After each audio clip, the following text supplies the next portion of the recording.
Hello, my name is Zara Hoffman and welcome back to the second video in my author process series.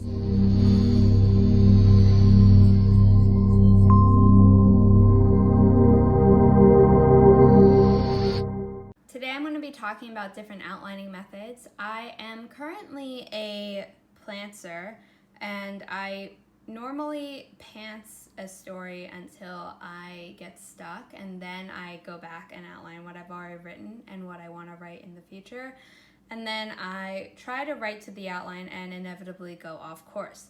So after I wrote the first half of the first book in my new adult sci-fi novel during April's Camp NaNoWriMo, I spent the time between April and July researching different methods to help me avoid this same writing problem that I always run into. The methods I will be talking about today are Save the Cat Writes a Novel, which is very popular on authortube. I will be then talking about The Plot Dot by Derek Murphy, the 3-act, 9-block, 27-chapter by Katie Tastic, Freytag's Pyramid, Romancing the Beat by Gwen Hayes, and The Snowflake Method by Randy Ingermanson. You will see that I have the beats labeled in orange and then the descriptions in black. The reason I took my notes like this is because the book lists all of the beats and then gives descriptions later, but I want to be able to quickly reference the beat sheet and know what each thing is as I'm going through it. I have highlighted foundational beats, which is what she calls the real key points that if you don't want to go through all of these beats, as long as you have those, you can still outline your story and know where you're going. There are certain things that are single scene and many more that are multiple scenes. There are an average of 100 scenes within a Save the Cat outline. In addition to taking notes on every aspect, I have also taken notes on the 10 genres for any story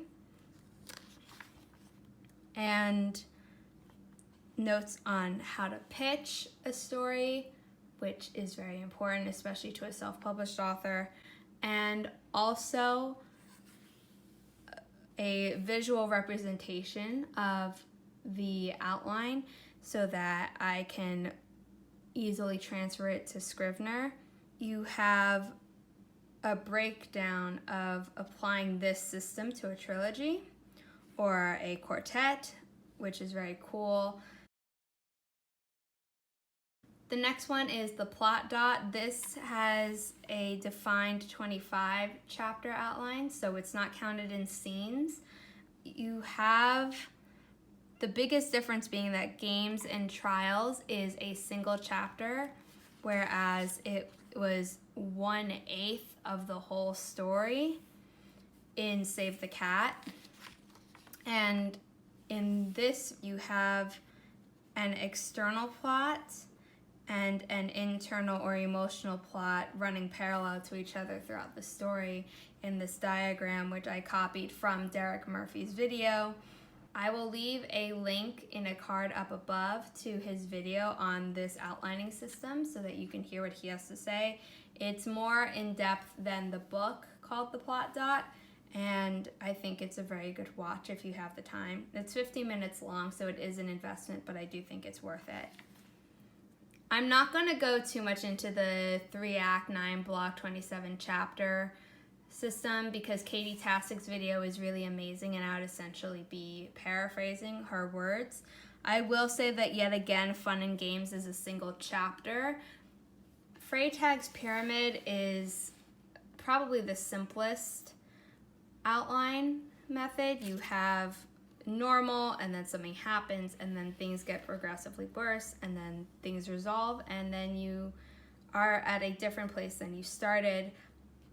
I want to mention that there are versions, if you Google it, that have more plot points along that line, but this is what I go off of and what I've been using since I was in middle school when I first learned how to write.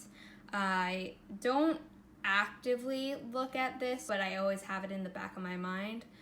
I should also mention that I did not include the hero's journey in this journal because drawing it out would have been very difficult, but I did take a class in college that talked a lot about it, and I have a series planned for the future where I will talk about interesting college classes I've taken, so please be on the lookout for that, where I will talk about Joseph Campbell's The Hero's Journey and how it appears in almost all coming-of-age stories.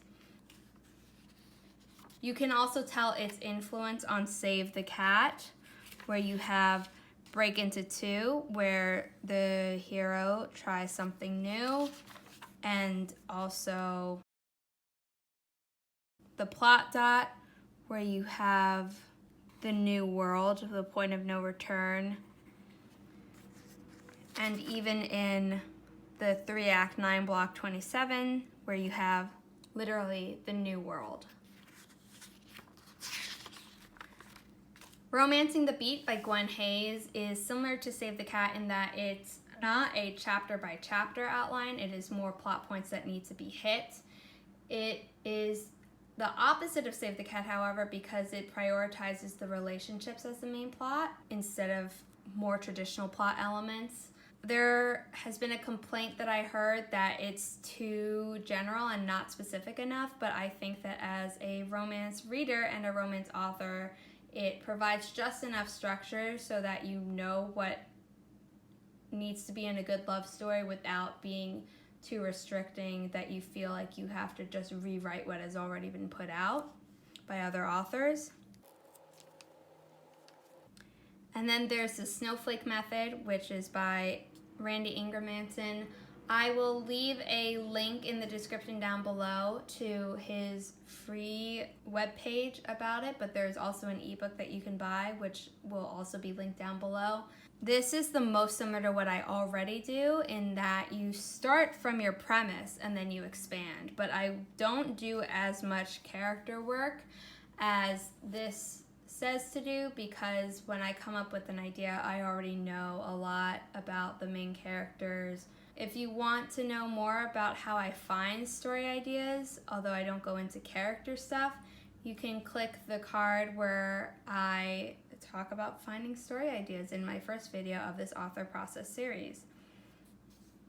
So these are a lot of different methods that someone can use to write a book, and while many people have one method for all their stories, I've decided I would like to use each of these different methods for different types of stories. For Save the Cat, because it's so detailed, I think I would use it in the future to outline a first book in a series so that I have a lot of world building done. But then I would use the Snowflake Method for sequels because any subsequent book should naturally arise from the first book. I would use the Plot Dot or the 3-act 9-block 27 chapter for a self-contained story because I think it's easier to go on a chapter-by-chapter outline for a single book. With Romancing the Beat, I think I would use this for my contemporary romances. I will say that most of my books have romance and other plots, so what I may end up doing is kind of merging Romancing the Beat and Save the Cat. And lastly, Freytag's Pyramid is always in the back of my mind. If you would like to see a video of me outlining my different stories with these different methods, please let me know and I had planned to do daily vlogs for November's NaNoWriMo, but I can also do daily vlogs of my planning during October's Preptober. So please leave a comment down below if you would like me to do that. And don't forget to tell me how you outline, or if you outline at all. If you like this video, please give it a thumbs up and hit subscribe down below. I will be making more videos in this author process series, and on Monday I will be uploading the next video in my Broadway Baby series. Don't forget to hit subscribe and hit the bell icon down below so you don't miss any future videos from me. And I will see you all very soon with a new video. Bye!